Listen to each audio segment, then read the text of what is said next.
am început vlogul. Al doilea vlog de pe canal. Deci acum vedem, poate dăm și noi în traseu de data asta, că data trecută era prea târziu.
Domnul Măzo!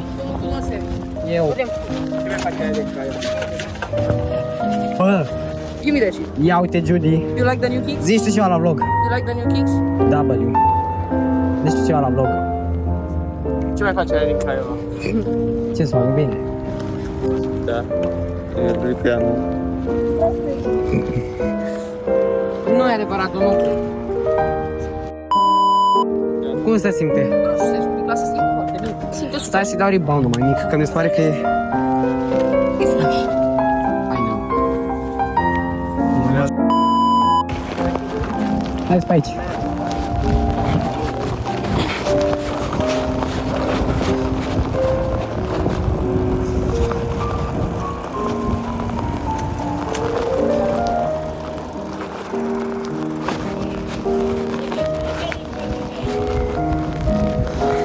Ia uite pe aia pe unde urcam, mă. Da, mă, da. Hai dăm scările astea.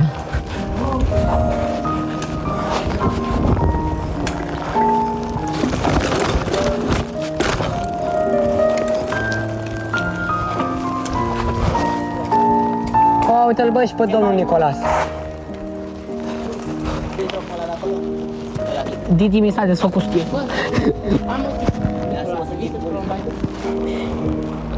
Mă. A, vrei să mă vezi dezbrăcat nebunule.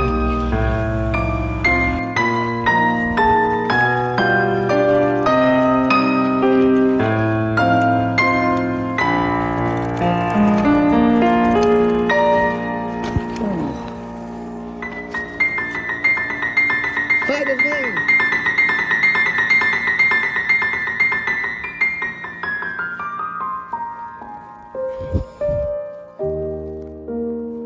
Hai!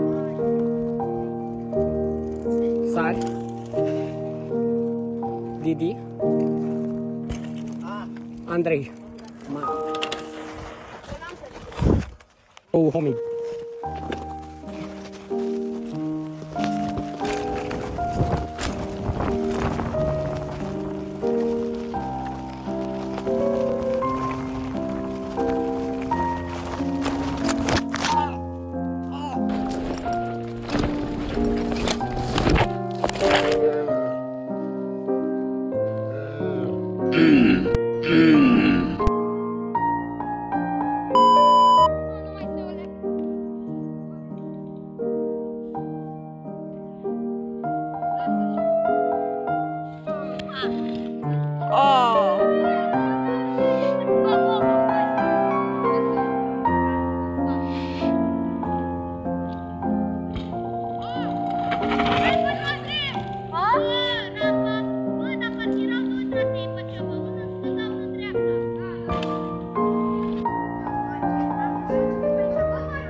tot altul lângă...